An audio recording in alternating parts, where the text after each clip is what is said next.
Section formula derive करेंगे। तो section formula क्या होता है, और अब जैसे एक एग्जाम्पल, तो कुछ कुछ कॉन्सेप्ट जो हमने डिस्टेंस फॉर्मूला पे यूज किया था वो यहां पर आपको यूज होगा। पहला तो देखो,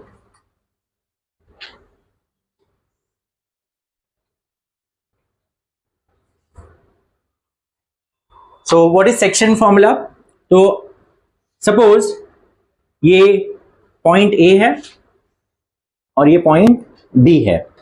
ये ए बी जो है, ए बी को कोई एक पॉइंट डिवाइड कर रहा है। फॉर एग्जाम्पल ये एक पॉइंट है सी, ये पॉइंट सी जो है इसको क्या कर रहा है, डिवाइड कर रहा है। ऑब्वियस है सी जो है वो ए बी को दो पार्ट में डिवाइड कर रहा है।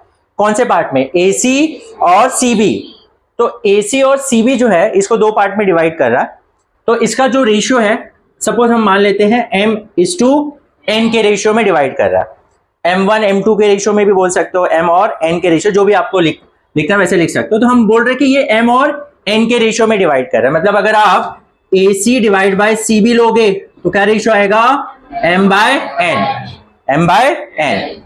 तो अगर m/n या m/n के रेशियो में डिवाइड कर रहा है तो ये C का क्या कोऑर्डिनेट होगा, वो आपको क्वेश्चन पूछा जाएगा कि C का कोऑर्डिनेट बताओ। क्या C का कोऑर्डिनेट, हाँ अब यहां रहेगा तो उसका कुछ कोऑर्डिनेट अलग होगा, यहां रहेगा। ऐसा भी हो सकता है कि C जो है इसका मिड पॉइंट भी हो सकता है। तो मिड पॉइंट हुआ मतलब क्या, ये दोनों रेशियो क्या होगा, इक्वल होगा, 1:1 का रेशियो आ जाएगा। वो शायद इधर भी हो सकता है, शायद इधर भी हो सकता है, चाहे इधर भी हो सकता है।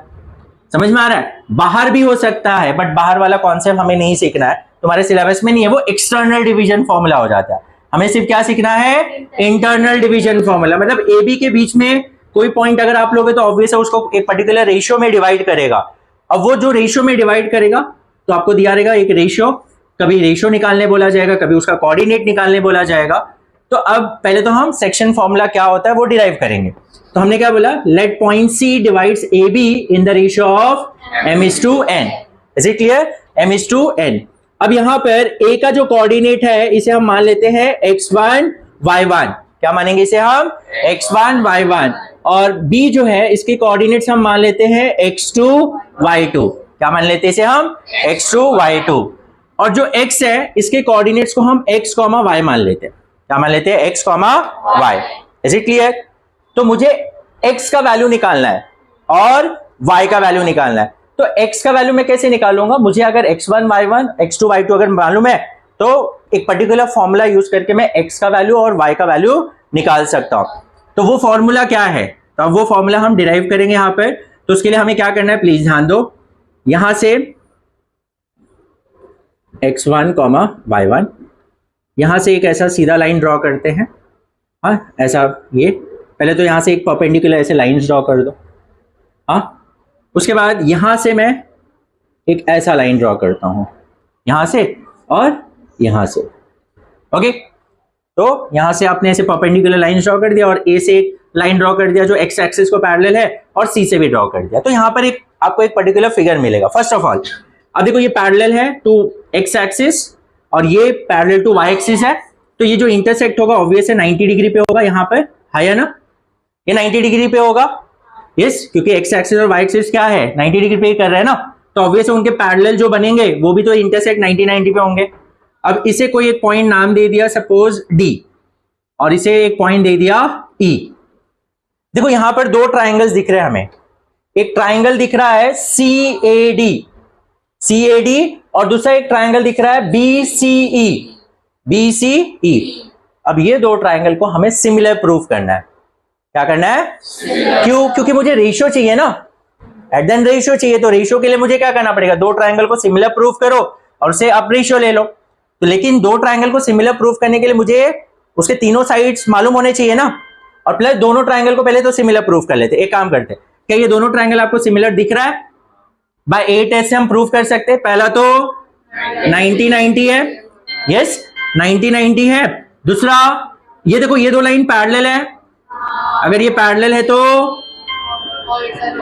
करस्पॉन्डिंग एंगल्स ना, करस्पॉन्डिंग एंगल्स है कि नहीं, they are corresponding angles, yes और नो। हाँ, क्योंकि ये दो लाइन क्या है, पैरेलल है और ये ट्रांसवर्सल ऐसा, तो ये एंगल और ये एंगल इक्वल होगा कि नहीं, तो उसी तरह ये दो लाइन पैरेलल और ये ट्रांसवर्सल समझो, तो ये एंगल और ये एंगल इक्वल हुआ, तो दो एंगल्स हमें क्या मिल गया, इक्वल मिल गया। Is it clear? तो एक तो 90 90 है और दूसरा ये करस्पॉन्डिंग एंगल, तो दोनों ट्रायंगल क्या हो गए, सिमिलर हो गए। तो मैं डायरेक्टली बोल सकता हूं ये दोनों ट्रायंगल क्या है, सिमिलर है। कौन सा triangle, triangle CAD, triangle CAD is similar to triangle BCE। Correspondence के हिसाब से ही लिखना रहता है। तो करस्पॉन्डेंस देखो, C A को करस्पॉन्ड कर रहा है, D जो है वो E को करस्पॉन्ड कर रहा है। Is it clear? तो यहां पर देखो CAD एंड BCE, समझ में आया? ये दोनों ट्रायंगल सिमिलर कैसे हो, समझा? सबको समझा ये? तो ये दोनों ट्रायंगल सिमिलर हो गया। अब अगर दोनों ही ट्रायंगल सिमिलर है तो अब मुझे साइड्स का रेशियो चाहिए। अब मुझे बताओ कौन कौन से साइड्स मुझे पता है। मुझे तो सिर्फ यहाँ AC पता है, AC कितना है M, और दूसरा C भी पता है N। मुझे ना तो ये साइड पता है, ना तो ये साइड पता है, ना तो ये साइड पता है, ना तो ये साइड पता है। तो पहले ये साइड का हम लेंथ निकालते हैं, और ये साइड का लेंथ निकालना बहुत ईजी है। लेंथ मतलब उसका डिस्टेंस, AD का डिस्टेंस निकालेंगे। और देखो ये जो AD है, फर्स्ट ऑफ ऑल ये एक ही डायरेक्शन में मूव कर रहा है, it is parallel to X axis ना, तो मुझे इट डिस्टेंस फॉर्मूला अप्लाई करने की जरूरत भी नहीं, मैं डायरेक्टली इसका लेंथ निकाल सकता हूं ना। जो बेसिक कॉन्सेप्ट हमने देखा है, अगर कोई बॉडी एक ही डायरेक्शन में मूव कर रहा है, अगर y डायरेक्शन में कर रहा है तो उसके y कोऑर्डिनेट्स को सब्ट्रैक्ट कर दो, आपको उसका डिस्टेंस मिल जाएगा। और अगर x डायरेक्शन में मूव कर रहा है, x कोऑर्डिनेट को सब्ट्रैक्ट कर दो। पहला तो मुझे इसके कोऑर्डिनेट्स निकालने पड़ेंगे। अब देखो d का कोऑर्डिनेट क्या होगा, d का x कोऑर्डिनेट क्या होगा, मुझे बताओ d का x कोऑर्डिनेट क्या होगा, क्या होगा?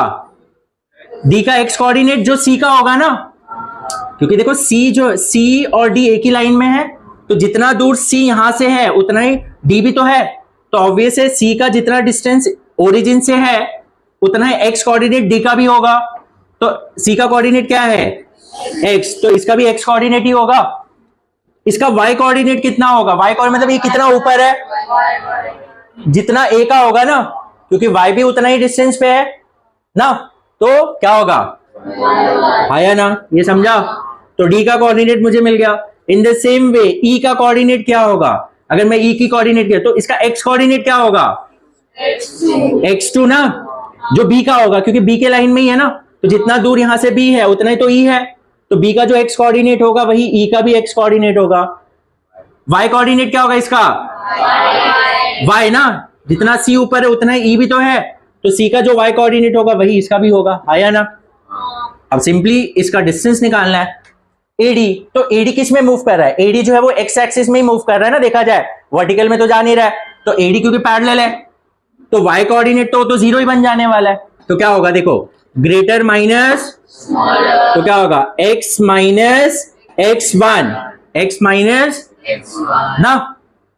अब मुझे बताओ इसका लेंथ क्या होगा, इसका CD का, तो CD देखो वर्टिकल में मूव कर रहा है, तो x तो 0 ही बन जाने वाला है, क्या सिर्फ होगा y माइनस y1, ये सुनो क्या होगा, y माइनस y1। ये समझ में आ रहा है सबको, कल भी हमने डिस्कस किया था ऐसा।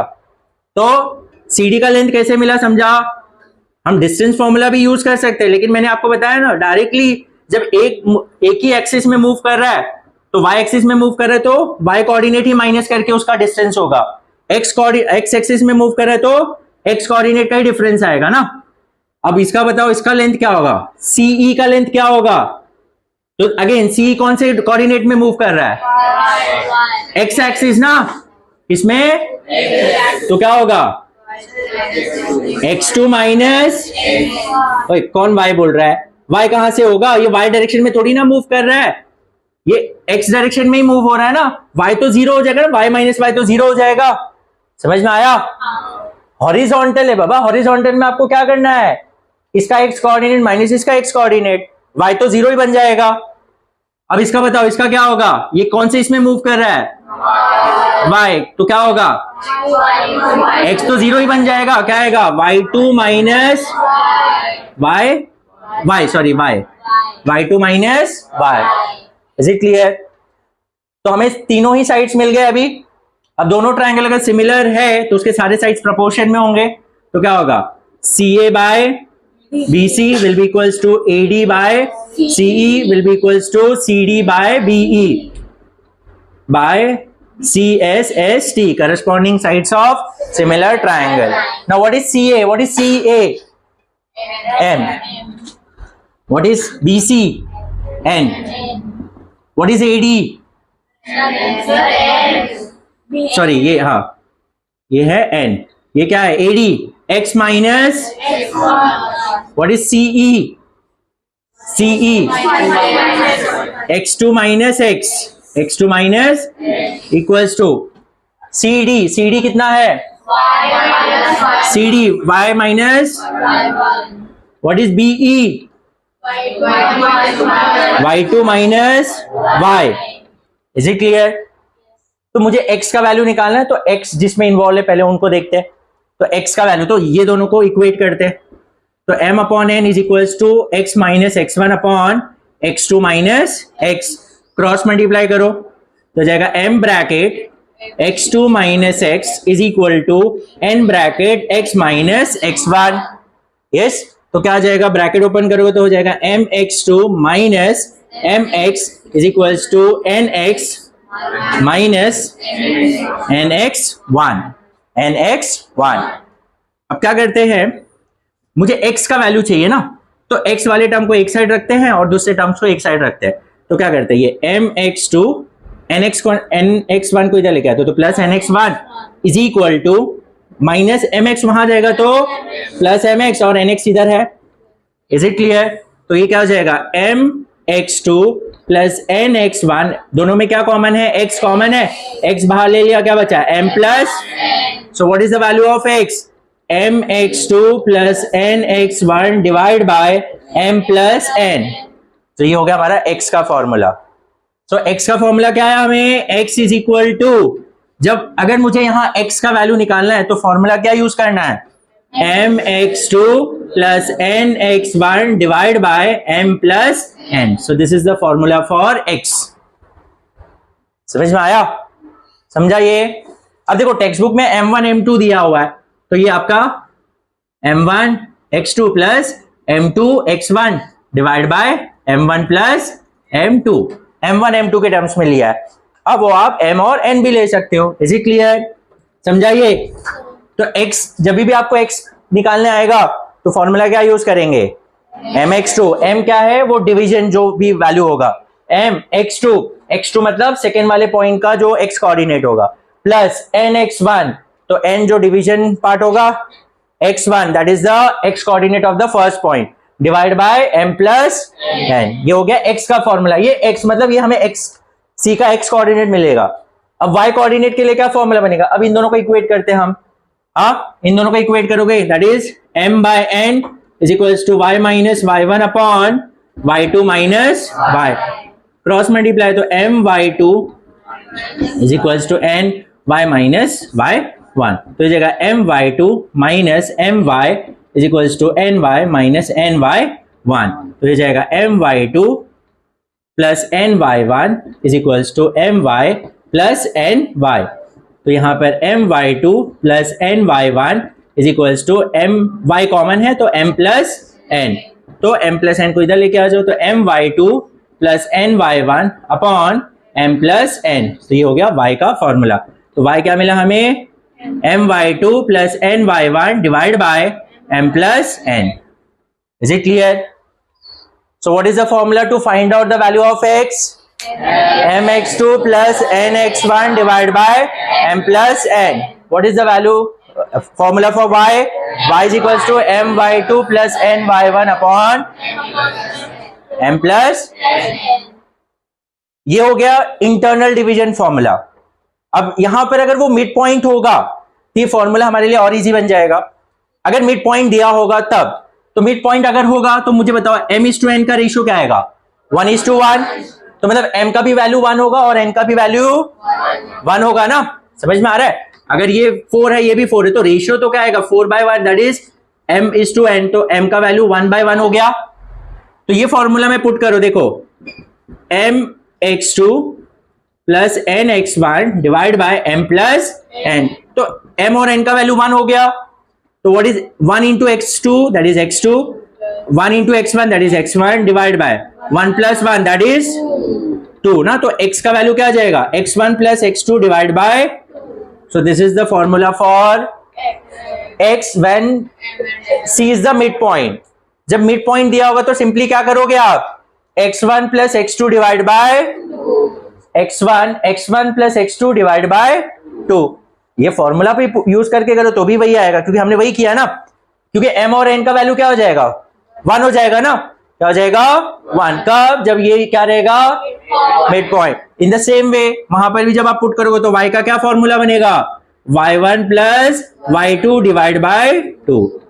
तो ये कब यूज करना है, जब आपको बोला रहेगा c is the mid point, c is the mid point. जैसे एक एग्जांपल, यहां पर एक एग्जांपल ले लिया, suppose this is 3,4 and this is 5,-6, एक एग्जांपल, और ये पॉइंट c है और बोला c is the mid point, c is the mid point, then find the coordinate of c।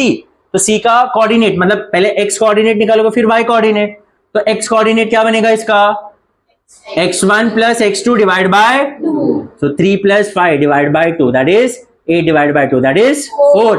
और y कोऑर्डिनेट क्या बनेगा इसका, y is y1 plus y2, तो 4 plus -6 upon 2 that is 4 - 6 upon 2 that is -2 by 2 that is -1। तो इसके coordinates क्या होंगे, 4, -1, 4, -1।